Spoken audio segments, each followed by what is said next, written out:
Is it a good idea to ride an electric scooter to work? Is it a crazy idea? My wife thought it was, and I did it anyway. And it was okay. My first trip was a bit of a disaster. I ended up getting lost a few times. I remember it was peak hour traffic. I carried my scooter over some mud, some grass, some rocks. I crossed a busy 3-lane road. Then I crossed another 3-lane road. And then I worked out that I needed to go back to the other side. So I crossed the same 3-lane road and the same 3-lane road again. And yeah, it was getting really dark.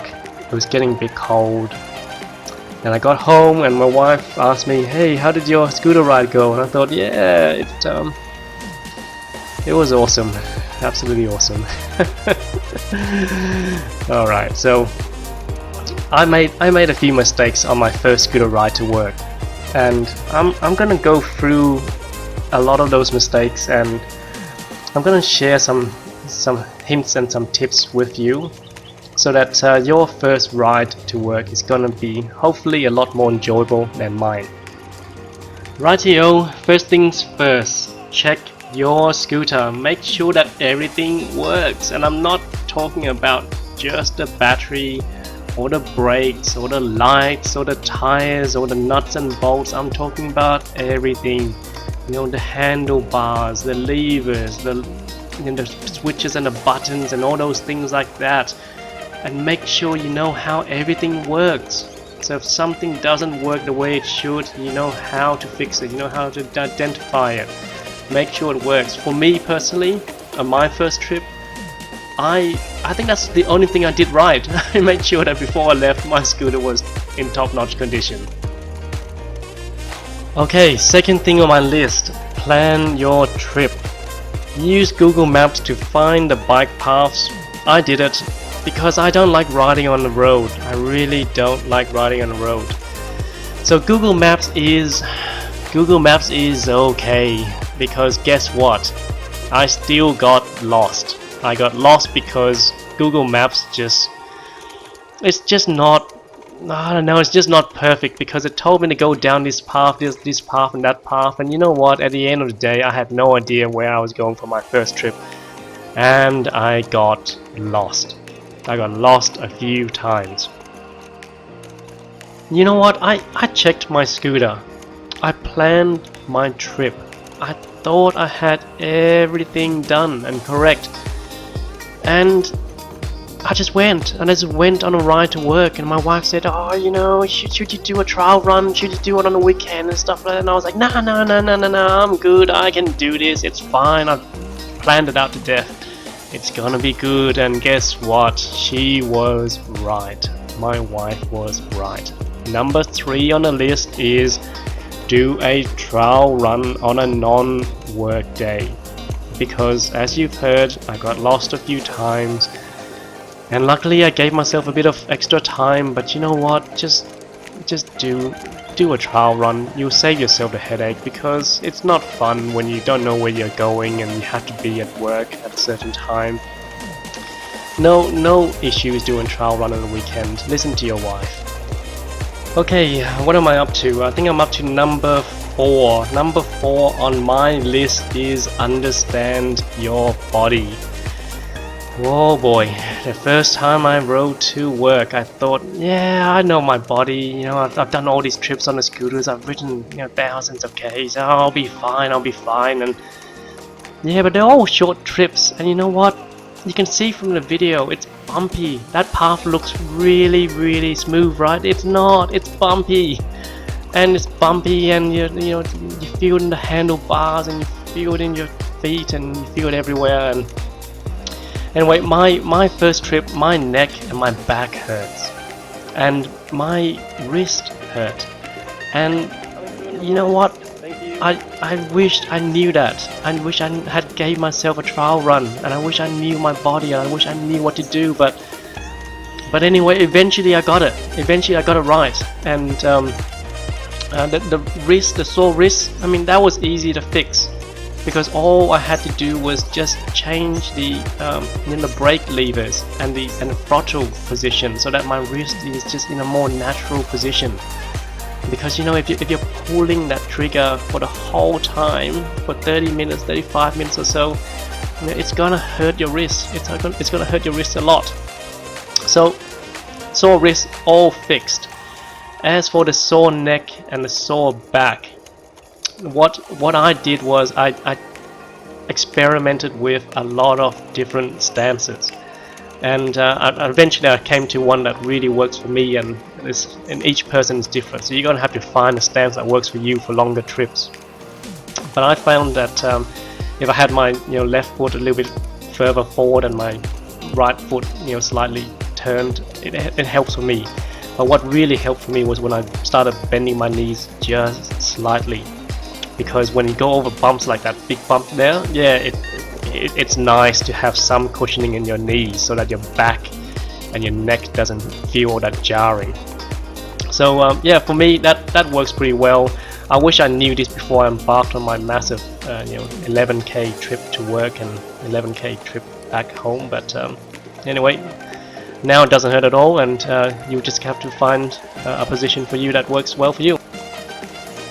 Okay, I think I may have briefly mentioned this before. Number 5 on my list is give yourself extra time. Right, a scooter is faster than my public transport. It's faster than my car in peak hour traffic. I can get to work on a bus in about 45 minutes. I can get to work in peak hour traffic in the car in about the same amount of time. I can get to work on my scooter in about 30 to 35 minutes. How awesome is that? But it doesn't mean that I'm going to be faster than the car or the public transport all the time, because guess what? Things go wrong. The tires, they have a puncture in them, or the brakes need adjustments because they're spongy and squishy, even though I checked the scooter before I left. Or the folding mechanism might get stuck, or the stem wobbles, or the grip loosens, or hundreds of things can go wrong. So or a duck just gets in your way, who knows? But yeah, so just check everything, and even if you did, things still go wrong. So give yourself that little bit of extra time, because hey, you don't want to be rushing around, racing along, speeding your scooter, trying to make it to work in time. So if you have that little extra buffer, you'll be more relaxed. Alright, what am I up to? I'm up to number 7 on my list. Check the weather forecast. I check it twice, I check it 3 times, and I don't believe it, and I still go out and ride even though it tells me it's gonna rain, and yeah, it rained, and I get stuck in the rain. And you know what, the scooters, they all say that they're waterproof, IPX5, IPX4, IPX6 and all these other stuff like that, but guess what, at the end of the day, a scooter is electronic.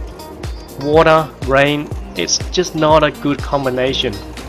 And if you can avoid it, just avoid it, because you know what, I have over trousers to keep my pants dry. I have a waterproof jacket that I wear to keep my top dry. But at the end of the day, when it rains, I get soaked, I get wet, and my scooter is really wet. And you see this puddle coming right up? Imagine if a car came the other way, it's gonna splash all that puddle onto me, and all this dirty water everywhere. It's just not fun. Check the weather, make sure that's dry, and if it's dry, go out and ride. These waterproofing and scooters, they're meant for situations where the weather forecast is wrong. It forecasts perfect weather, and then it suddenly has a little drizzle, so that you're okay. It doesn't mean that you can go and there's a storm coming, you should go take your scooter out and ride it, because it's not meant for that. But yeah, check the weather. Okay, I think I may have jumbled my list up, but I think I'm up to number 6. Number 6, ride safe. This is very important. I thought cars were really courteous and drivers were really courteous in Western Australia. Oh boy, was I wrong. So in Western Australia we have these little zebra crossings, you know, the pedestrian crossings as you call them. So I get off my scooter, hop off my scooter, and I stand there, and I'm about to cross, you know, took one foot on the road, and zoom! A car went straight past me, and I thought, oh dear, that's not meant to happen. I thought you were meant to stop for me, and they are meant to stop for me, but they don't. So yeah, I've ridden about thousands and thousands of kilometers so far, and I've done, you know, 2 or 3 trips to work a week. So I've done, God, tons of trips. And guess what? In all those times, 2 cars have stopped for me. That's pretty outrageous, isn't it? 2 cars have actually done the right thing. And just earlier today, I took my scooter out. I went to a motor shop to pick up a click and collect order, and there was three children coming towards me, and their mums were following behind them. And I was, you know, I came to a stop at a pedestrian crossing, and you know, there was white Prado, and you know, it went zoom right past me, and I was like, haha, you know, I know you, buddy, I know you're not going to stop. So I stopped right there, and I thought, oh, you know, no biggie. And there was a black Prado coming straight after that, and I thought, you know, that's fine, no biggie, you know, you can go. But the 3 children, you know what, they crossed the road. They were halfway into the road, and you know, oh, I closed my eyes. I was like, oh my gosh, no. Big screeching sound. The black Prado just slammed on his brakes, you know, trying to mount a curb and stuff like that. And I was like, oh, yeah, the kids are alright, but still some pretty scary stuff. You know, the drivers, they're blind. This blindness crazy. They don't see pedestrians. They don't see people. They don't see scooters. They don't see anything. So you know, if you can just watch out, ride safe. Make sure that you understand that when you're riding, you know, think of yourself as invisible, because these drivers, they don't see you. And you know, I told the mom came up to me and she said, you know, why are you telling my kids, you know, to stop crossing? They have the right of way, the car should stop. And I said, yeah, I know that, you know that, but that guy there, that driver there, he doesn't know that. You know, you might be right, or you are right, I'm right, but there's no point being right if, you know, we get run over, or our children get run over. So yeah, you know, just be careful on the road, because drivers, I had a lot of faith in drivers, but until I started riding my scooter. Once I started riding my scooter, I realized that yeah, these guys are crazy. and another thing they do as well, you know, you're allowed to ride scooters on roads that are 50 km or less, local roads. So I ride my scooter, and guess what? I ride it straight, a car's turning out. You know, the lady or the guy, they look at me, they think, yeah, you know, I have a car, you have a scooter, I'm just gonna turn out anyway. So what I ended up doing is just slamming on the brakes, and you know, they go, and I just slam on my brakes, even though I have right of way. But that's okay, because drivers, you know they're gonna do this, and you just have to be prepared for that, and then that's okay. You know, well, it's not okay, but if you're safe at the end of the day, and you don't get run over, then as sad as it may sound, then yeah, you're alive, and that's all that matters. So what am I up to? Up to number 8 on my list. On the number 8, you know, pack appropriately. So when I say pack appropriately, I mean, you know, make sure that you have some water. Make sure that you have a backpack. The backpack is great, you know. When you want to do some shopping after work, and you know, when I did some shopping after work, when I was taking public transport, I could carry all these shopping bags with me, and everything's great, and you know, I can sit on the bus or whatever it is, and bring all my groceries home. But when you're riding a scooter, it's not great, you know, with shopping bags hanging off handlebars, flying everywhere. Not safe, not great. So you have a backpack, you know, you can grab a few groceries after work, you pack it in there, and away you go, and you can bring home some bread or milk or whatever it is that you need to bring home. And it's great, and if I thought I didn't need water on a 30-minute commute, but guess what? I got thirsty, and it's nice having a water bottle there just so that I can have something to drink. Thank you. And another handy hint as well: wear glasses, and put on Vaseline on your lips, because when you're riding a scooter, that wind just really blasts against your face, and the lips dry out, and the mouth dries out, and everything dries out. And having a little bit of water, a bit of Vaseline helps, and also make sure you close your mouth, because guess what? I've had a few fly incidents, and it's not fun when you're riding scooter, especially when you're riding that far into work. You're bound to encounter a lot of flies, so yeah, make sure you watch out for those guys. Oh, and one last thing before I forget, back to number 2, plan your trip. So my commute is 11 to 12 kilometers. So one way 11 to 12, back 11 to 12, two of them together is about 22 to 24 kilometers. My scooter has a range, or my first scooter that I went to work with has a range of 40 kilometers. So I thought, oh, this is awesome, I've got this well and truly covered. 22 Ks, 24 Ks, my scooter can do 40 Ks, easy. But in any case, I'll play it safe. I'll bring my charger to work. So I carried my charger in my bag and got to work and started trying to charge a scooter and stuff like that. And guess what? Under WA occupational health and safety rules, they have this rule where electrical equipment need to be tagged and tested by an electrician. And my electric scooter charger, it hasn't been tagged and tested, so I can't charge my scooter at work. So I thought, that's still fine. I'm good. I can make it home. And guess what? I barely made it home. The manufacturer said this thing's meant to, carry me 40 kilometers, but it doesn't take into account things like hills. Do you see this big hill coming up? That's not 40 kilometers uphill. So they're saying, 40 kilometers is on dead, flat, straight, traveling in really slow at 15 k's an hour or whatever it is that they quote. So for me, I travel in sometimes 25 kilometers per hour. I'd go up hills, down hills, and all this other crazy stuff. I'd brake, I'd accelerate. So at the end of the day, when a scooter manufacturer quotes 40 Ks and you have a round trip of about 20, don't believe the 40 Ks. For me personally, I had to get a scooter that had a range of about 50, 60, even 70 Ks, because that gives me enough comfort knowing that if I can't charge my electric scooter at work because it hasn't been tagged and tested, then I can make it there and I can make it back, and I can do a couple of detours if I need to, because roads are closed or whatever the case may be. Then I can make it home. I don't have to get stranded halfway through and push the scooter home. Also, another thing to remember as well, scooter thieves are all over the place. So if you're gonna ride to work, you have to think about where you're gonna store your scooter.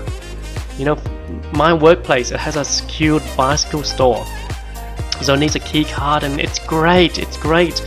But for me personally, I thought ahead of time, and I made sure I had access to that bicycle store, and I made sure I had a spot, and I made sure I had the appropriate locks, because the bicycle store is secured, and I work in a building, and everyone in the building is top notch, and I trust them. But still, you don't know who's gonna break into the building or whatever.